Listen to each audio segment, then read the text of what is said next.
Okay, so today we're diving into a rich and thought-provoking theme, the Stoic path to emotional stability amidst the ever-revolving wheel of Samsara.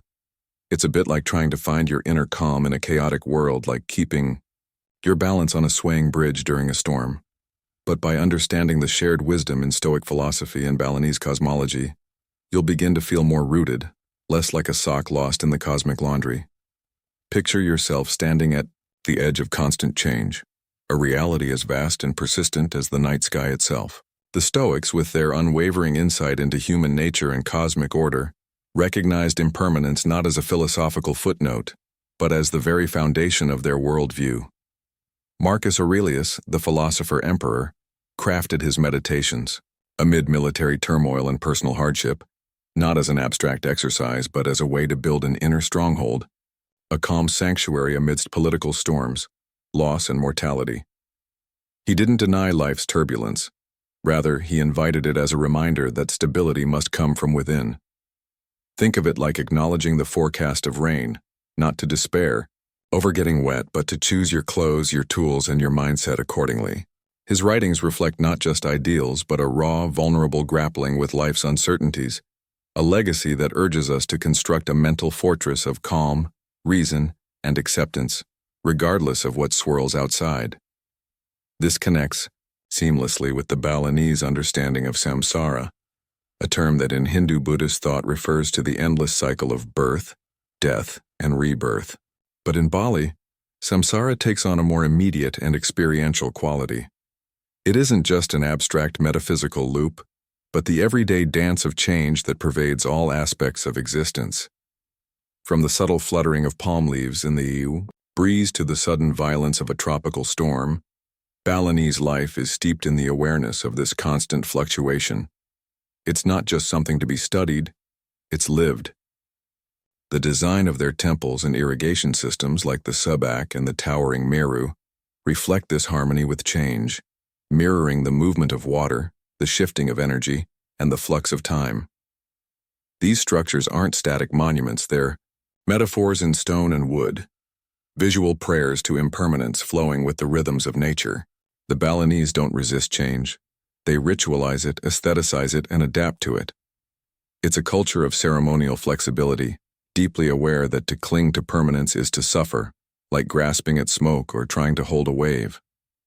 Their rituals aren't attempts to freeze moments but to honor them, knowing full well they will pass and must pass for life to continue its dance. This deep understanding of impermanence finds a powerful parallel in the Stoic technique of premeditation malorum, or negative visualization. It sounds grim, but its purpose is deeply constructive. Imagine vividly the loss of what you cherish most, not to wallow in anxiety, but to train your mind to accept the fragility of all things and to love them more fully in the present moment. This is mental training, like rehearsing for an unpredictable performance, equipping yourself to stay calm when the script of life suddenly changes. It cultivates preparedness, not paranoia.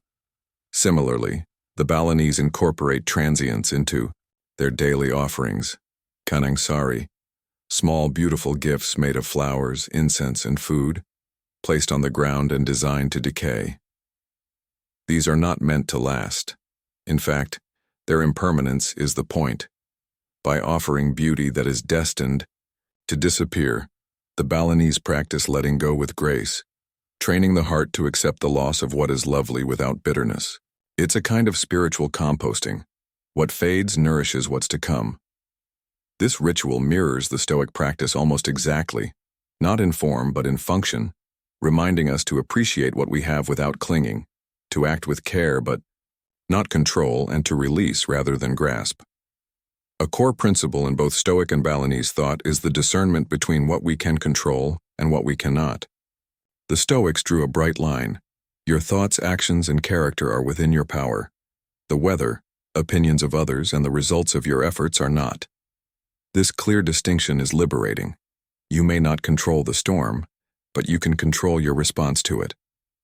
Epictetus, who rose from slavery to become one of Stoicism's greatest teachers, emphasized that suffering does not come from events themselves, but from our judgments about them.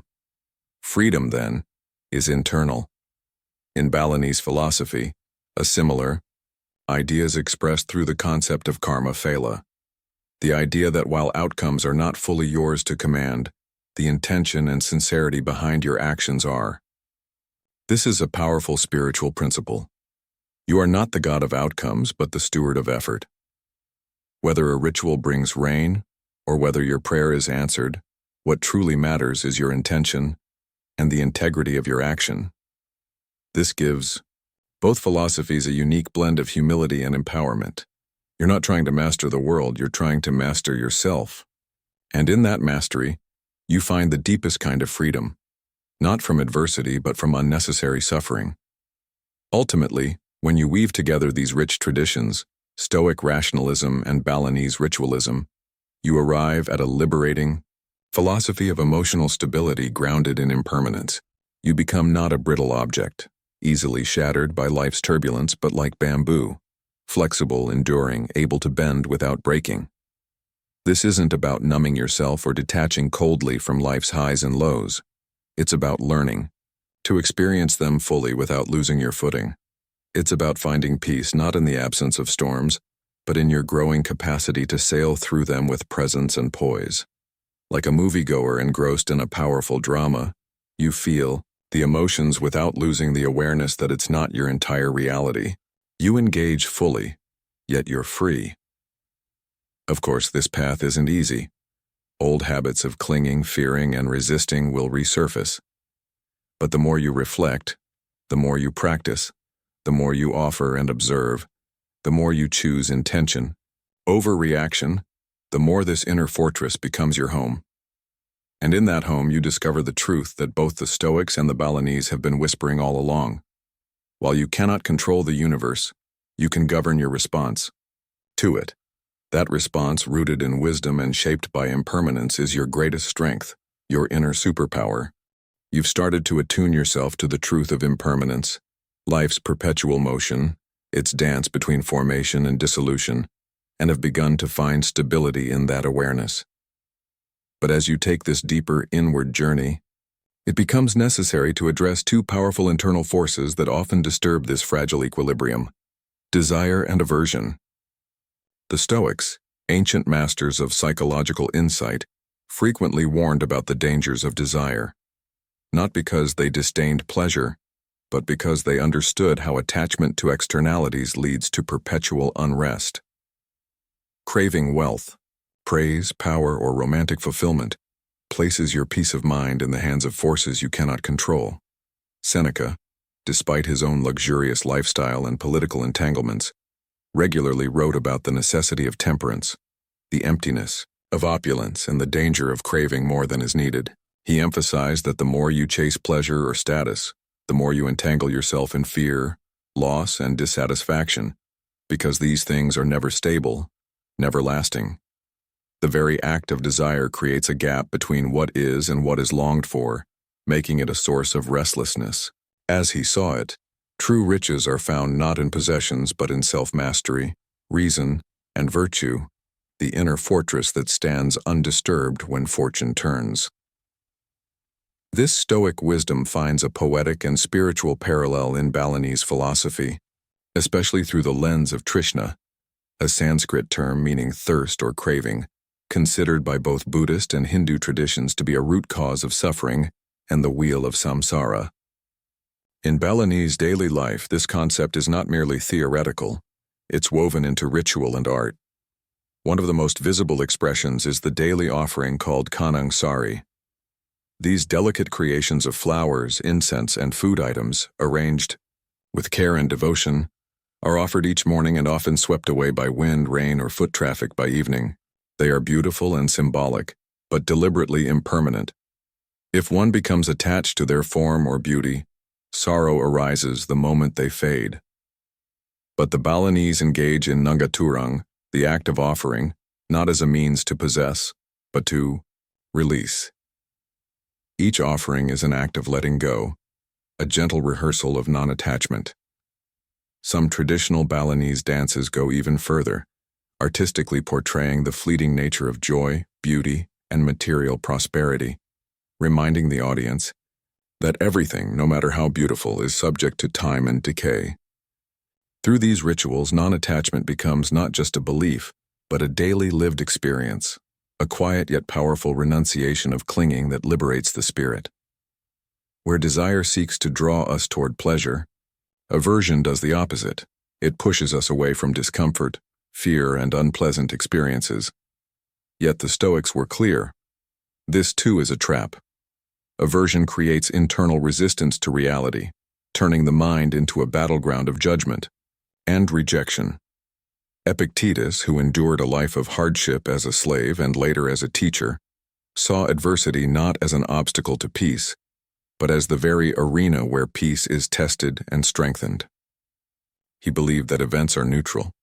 It is our opinion about them that causes distress. If you are cut off in traffic, lose your job, or fall ill, the event itself is not suffering. It is your mental rejection, your emotional protest, that gives rise to anguish. Epictetus emphasized that freedom is not found in changing circumstances, but in choosing your attitude. Pain may visit you, but you need not invite suffering to stay. It's like hating the rain for ruining your plans, when that very rain nourishes the crops and clears the dust from the air. The wise person accepts what is without complaint, not as passive resignation, but as active engagement with the truth. The rain is part of life. So too are losses, disappointments, and discomforts. Resisting them only deepens your pain. This insight is echoed in the Balinese concept of dukkha, a term that also denotes suffering, not merely as physical or emotional pain, but as the deeper unease that arises from wanting life to be different from what it is. In Balinese culture, suffering is not seen as something to fight against, but as something to understand, to be with, and to learn from. The natural world provides a constant metaphor. Farmers must contend with unpredictable rain, pest infestations, and even volcanic ashfall, yet they do not curse their fate. Instead, they prepare, adapt, and carry out offerings and ceremonies to realign their world with balance. They know the seasons turn, that hardship comes and goes. This attitude is not passive. It is a deep engagement with the nature of change and the wisdom of adaptation. Through rituals of purification, cycles of ceremony, and community support, the Balinese learn to live with suffering, not in denial of it. They recognize that clinging to ideals of uninterrupted joy or eternal prosperity only increases pain. Acceptance does not mean giving up. It means working with reality as it is, not as you wish it to be. In this way, suffering becomes less of an enemy and more of a teacher, a guide back to balance. To find equanimity amid the dual forces of desire and aversion, you must cultivate emotional detachment, not coldness, but clarity. This detachment is not the absence of emotion, but the ability to witness emotion without becoming engulfed by it. Both Stoicism and Balinese wisdom point to the same truth, that freedom arises not from avoiding pain or achieving constant pleasure, but from understanding your internal responses and mastering them. Imagine watching your thoughts and feelings as though they were actors on a stage. Intense, compelling, yet not identical with you, the observer. You might feel a strong pull toward a desire, or a sharp recoil from discomfort, but you do not have to act on it automatically. You can pause, you can inquire, you can choose.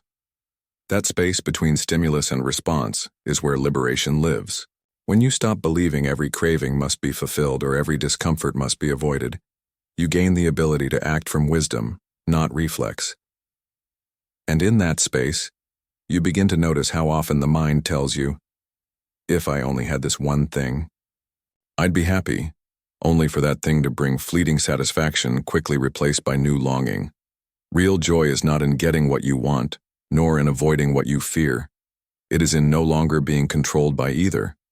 It is the peace that arises when you recognize that you already have what you need to live with dignity, courage, and calm. You've been sailing smoothly through the waters of impermanence, learning to trim the sails of desire and aversion, finding your equilibrium amidst life's inherent instability. Now, let's delve into the profound and often misunderstood concept of karma and its intricate dance with Stoic acceptance, recognizing how past actions, both individual and collective, shape present circumstances and future possibilities. In the Balinese philosophical framework, karma isn't just about simple good deeds leading to good outcomes and bad deeds leading to bad outcomes, as often simplified in popular culture. It's a sophisticated, impersonal cosmic law of cause and effect, where every thought, every word, and every action you perform creates energetic ripples that eventually return to you, shaping your experiences in this life and beyond. It's a continuous, complex feedback loop, ensuring that you ultimately experience the consequences, the fruits of your choices, whether those consequences are immediate, delayed, or manifest in subtle ways. Think of a stone dropped into a perfectly still pond. The ripples spread outwards in concentric circles, then reflect back towards the center, demonstrating the profound interconnectedness of all phenomena and the impact of even the smallest action. This isn't divine judgment or punishment, but a natural, impersonal process, much like the law of gravity or the principles of thermodynamics. It's a bit like throwing a boomerang. It always comes back to you, sometimes at an unexpected moment or from an unforeseen direction. Historians still ponder the exact origins of the concept of karma across various ancient traditions, from Vedic texts to Greek philosophical schools, but its pervasive and deeply influential presence on Eastern thought and cultures is undeniable. The Stoic principle of acceptance of fate, or amor fati, love of fate, beautifully complements this understanding of karma, offering a powerful and liberating framework for engaging with life's unfolding.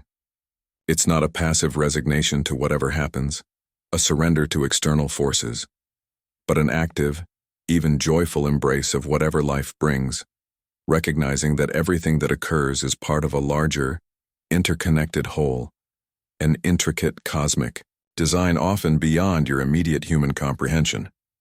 Marcus Aurelius, in his Meditations, frequently wrote about accepting external events as necessary and even beneficial, seeing them not as obstacles but as invaluable opportunities to practice virtue and strengthen one's character and philosophical resolve. He didn't just tolerate difficulties, setbacks, or personal tragedies. He consciously welcomed them as tests of his philosophical strength and chances to demonstrate wisdom, courage, and resilience. It's like an athlete training for a marathon. You don't wish for an easier course or less challenging terrain. You embrace the struggle, the pain, and the exertion because it makes you stronger, building endurance and character. A curious fact is that some Stoic exercises involved intentionally seeking out minor discomforts to build resilience and harden the will, like taking a cold bath in winter or sleeping on the hard ground, though the exact extent and universality of this practice among all Stoics is still debated among contemporary scholars. When you thoughtfully combine the idea of karma, this cosmic law of cause and effect, with Stoic acceptance, you unlock a remarkably powerful and transformative perspective on existence.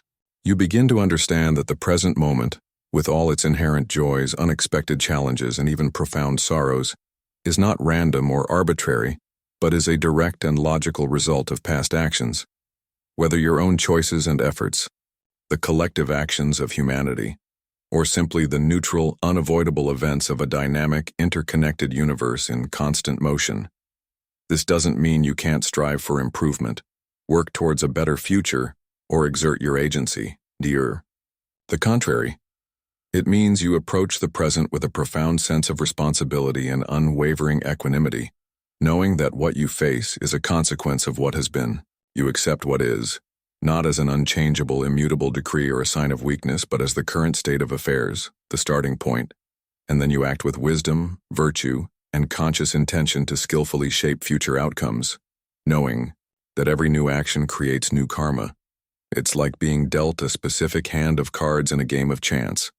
You can't change the cards you've received, but you can always choose how you play them with skill, strategy, and integrity.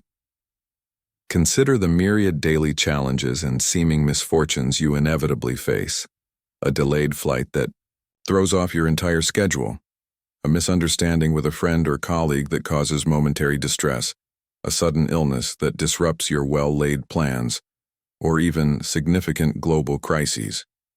In the lens of karma, these aren't merely random misfortunes, acts of capricious fate, or unfair punishments. They are perhaps the unfolding of past patterns, lessons returning for you to learn from, or simply the neutral events of a dynamic universe in constant motion, providing opportunities for growth.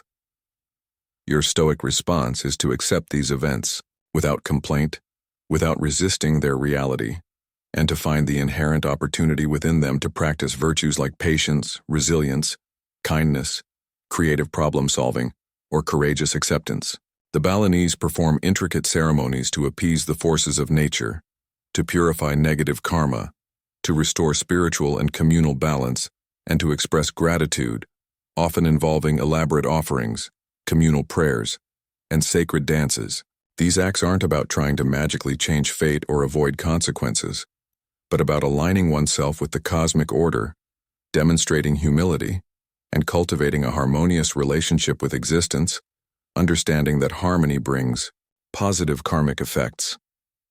This radical and profound acceptance of what is, combined with the deep understanding of karma, truly frees you from the debilitating burden of resentment, the corrosive poison of bitterness, and the pervasive futility of desperately wishing things were otherwise. You realize that true power lies not in attempting to control external circumstances, which are often beyond your grasp and inherently unpredictable, but in controlling your reactions to them, which are always, unequivocally, within your power. You are no longer a passive victim of fate, helplessly caught in circumstances beyond your control, but a conscious, empowered participant in the grand unfolding of life, shaping your destiny with each choice. It's about fundamentally shifting your internal dialogue from "why me?", a question rooted in victimhood, to "what now?", a question rooted in agency and purpose.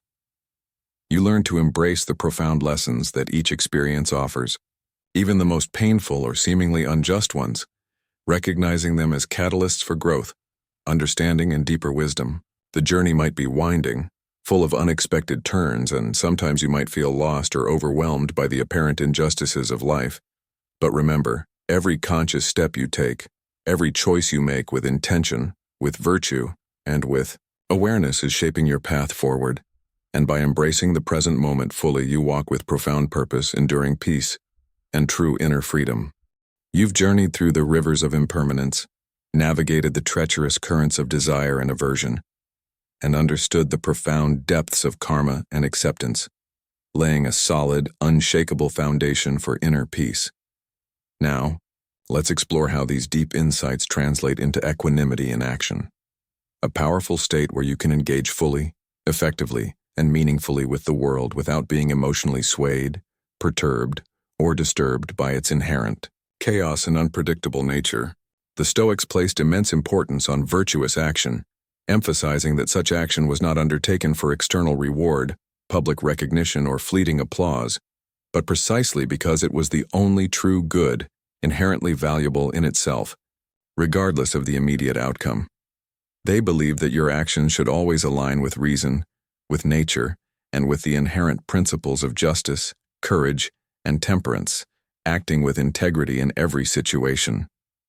Think of Cato the Younger, a staunch defender of the Roman Republic who consistently acted according to his deeply held principles and convictions, even when facing certain defeat, political persecution, and personal ruin. His unwavering resolve wasn't tied to victory or external success, which he knew might be denied him, but to his unyielding integrity and sense of duty. It's a bit like a highly skilled surgeon focusing solely on the precision of the procedure, performing their duty with excellence, not on the patient's fear, the complexities of the disease, or the recognition they might receive afterwards. The specific motivations behind Cato's unyielding stance against tyranny and his ultimate fate are still a subject of scholarly debate among historians, but his steadfastness in the face of overwhelming adversity is legendary and a testament to Stoic resolve. This active equanimity, this calm and focused engagement with life, finds a powerful and beautiful parallel in the Balinese concept of Trihita Karana, which translates to the three causes of well-being. This philosophy emphasizes harmony with God, or the divine order of the universe, harmony among humans, community and social relations, and harmony with nature, the environment, and its intricate balance. It's a holistic philosophy that underscores the paramount importance of balance, respect, and interconnectedness in all actions, ensuring that every endeavor, every daily task, contributes to a greater good and universal harmony. When a Balinese craftsman meticulously carves an intricate wooden statue, or a dancer performs a sacred ritual with graceful movements, their focus isn't just on the finished product or the external performance for an audience, but on the meditative process itself, the reverence for the material, the respectful engagement with the divine, and the pure intention behind the creation. This mindful approach to action ensures that every effort, no matter how seemingly small or mundane, contributes to overall harmony and spiritual balance, even if the immediate outcome isn't exactly as imagined.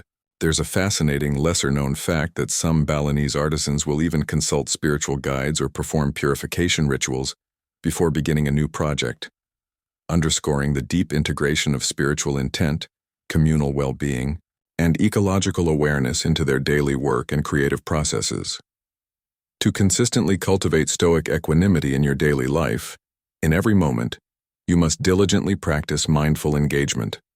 This means approaching every task, every interaction, every challenge, every seemingly insignificant moment with a calm, focused, and present awareness, unburdened by excessive expectations or debilitating anxieties about the future. You do your absolute best. You exert your maximum effort, your fullest attention, and then you consciously and deliberately release your attachment to the outcome. This isn't indifference, apathy, or a lack of caring. It's a profound trust in the inherent wisdom of the unfolding of events and a recognition that your true power lies in the quality of your effort, the purity of your intentions, and your chosen response, not in controlling the unpredictable results of external events. It's like a world-class chef meticulously preparing a complex multi-course meal. They focus intensely on each ingredient, each precise step, each nuance of flavor, knowing that the ultimate enjoyment and fulfillment is found in the skillful, present process itself, not just in the consumption of the finished dish. Consider the myriad daily frustrations and minor irritations you inevitably encounter. A long, unexpected queue at the grocery store, a difficult colleague who challenges your patience and communication skills, a technological glitch that disrupts your workflow, a sudden traffic jam that makes you late, or even a minor personal inconvenience. Instead of letting these external events derail your emotional state, provoke irritation, or cause irrational reactions, you apply the timeless principles of Stoicism. Acknowledge the external event as it is, separate it from your emotional judgment, your interpretation of it, and consciously choose a virtuous and reasoned response. Perhaps it's cultivating patience and calm while in the queue, practicing understanding and empathy with the difficult colleague, or adopting a calm, methodical approach to troubleshooting the technological issue, seeing it as a puzzle to solve. In Balinese tradition, even seemingly mundane tasks like sweeping the courtyard, preparing daily offerings, or arranging flowers are performed with a deep sense of purpose, mindfulness, and reverence, transforming them from simple chores into a form of active meditation and spiritual practice. It's about finding the sacred in the ordinary, infusing every action, no matter how small, with conscious intention, a spirit of harmony, and an unwavering commitment to virtue. This consistent, disciplined cultivation of equanimity in action leads to a profound and enduring sense of inner peace, effectiveness, and resilience that transcends external circumstances. You are no longer tossed about by the unpredictable whims of fortune or the changing currents of external events. Like a ship without a rudder, but firmly grounded in your own agency and virtue, steering your own course with clarity. You act with clarity, purpose, and unwavering integrity, knowing that your best effort is its own intrinsic reward, its own fulfillment, regardless of external circumstances, the applause of others, or the final outcome. It's about becoming the calm, unwavering eye of the storm, observing the turbulence and chaos around you without being consumed or disturbed by it. Remaining centered, the path might demand consistent, diligent practice, and there will inevitably be times when your resolve is tested, when you feel a flicker of frustration, or when old patterns of reactivity resurface. But remember, every conscious choice you make to act with equanimity strengthens your inner core, solidifies your character, and brings you immeasurably closer to true liberation. Step by mindful step, you've journeyed far, exploring the impermanence of existence, navigating the treacherous waters of desire and aversion, embracing the profound wisdom of karma and acceptance, and cultivating equanimity in your actions, building a robust framework for enduring inner peace. Now we arrive at the culmination of this philosophical exploration, the path to liberation, a state of profound and abiding inner freedom that transcends the relentless fluctuations, perceived sufferings, and endless cycles of samsara. For the Stoics, this liberation, often termed apatheia, a term frequently misunderstood, meaning not apathy or indifference, but freedom from irrational and unreasoning passions, was achieved through the unwavering pursuit and embodiment of virtue, specifically wisdom, prudence, justice, fairness, courage, fortitude, and temperance, moderation. It wasn't about escaping the world, withdrawing from society, or retreating from life's duties. It was about living in the world with an unshakable inner peace, free from the tyranny of irrational passions, external dependencies, and the grip of fortune's capriciousness. Think once more of Epictetus who, despite his humble beginnings as a slave and his enduring physical infirmities, found true freedom in the absolute mastery of his own mind, emphasizing that no external force, no master, no circumstance could ever truly enslave his thoughts, his will, or his inner peace. It's like being a master navigator, able to chart a steady, unwavering course regardless of the storms on the sea, reaching your intended destination with serenity and purpose. The specific methods Epictetus employed to achieve such profound mental fortitude and resilience are still a subject of academic curiosity and inspiration, but his message is unequivocally clear. Freedom, true liberation, is an inside job, accessible to all who choose to cultivate it. In the Balinese tradition, liberation or moksha, often understood as release from the cycle of punarbhava, or repeated birth and death and suffering, is the ultimate spiritual goal. A profound union with the divine, a realization of one's true eternal nature, achieved through deep spiritual understanding, righteous living, diligent practice, devotion and ritual.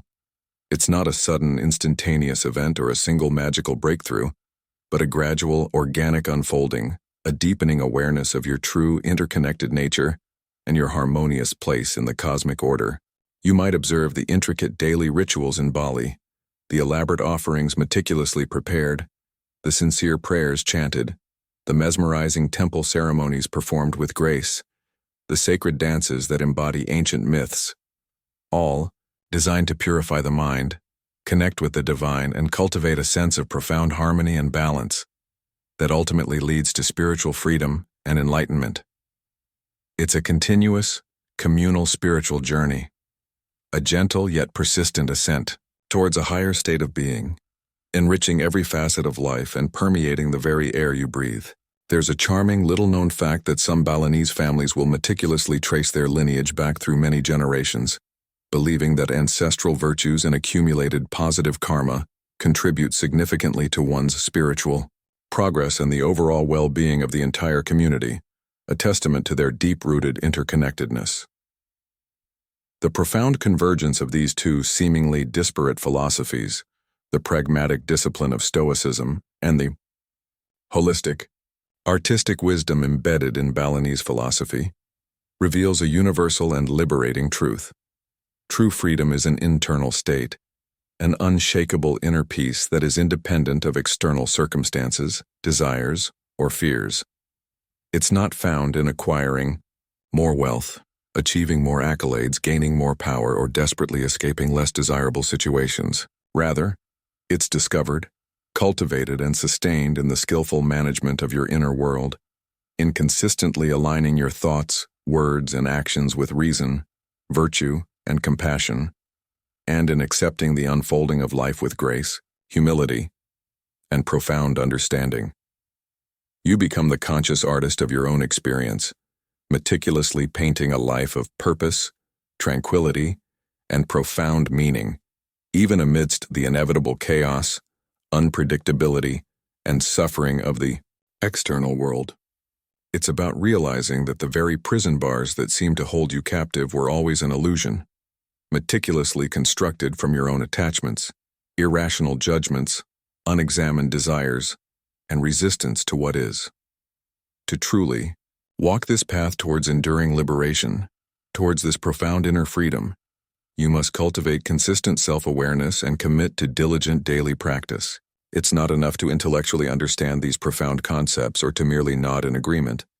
You must embody them, integrate them into the very fabric of your being, allowing them to transform you from the inside out.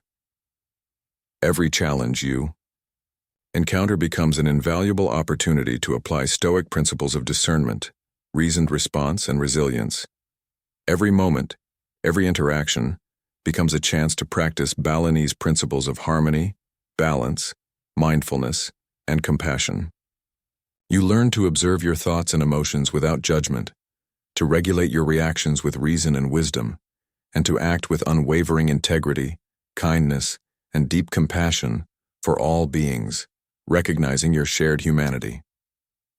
This continuous refinement of self, this unwavering commitment to inner work, this daily dedication to virtue, is the very essence of the journey towards liberation, a profound and ongoing transformation from within. You might even find yourself chuckling at how often your old ingrained habits of reaction, your unexamined biases, and your impulsive tendencies try to sneak back in, like a mischievous cat attempting to reclaim its favorite sunbeam.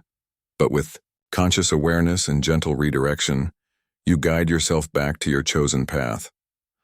Ultimately, the path to liberation is a journey of continuous growth, profound self-discovery, and increasing spiritual clarity, a timeless pilgrimage that transcends cultures and centuries. It's about shedding the layers of illusion, letting go of what no longer serves your highest good or inhibits your growth, and embracing the profound wisdom and inherent resilience that lies deep within your own being, waiting to be unleashed. You become a beacon of unshakable stability in a world of constant change, a living testament to the transformative power of a cultivated mind and a virtuous heart. This isn't an endpoint, a finish line to cross, or a destination to reach and then stop.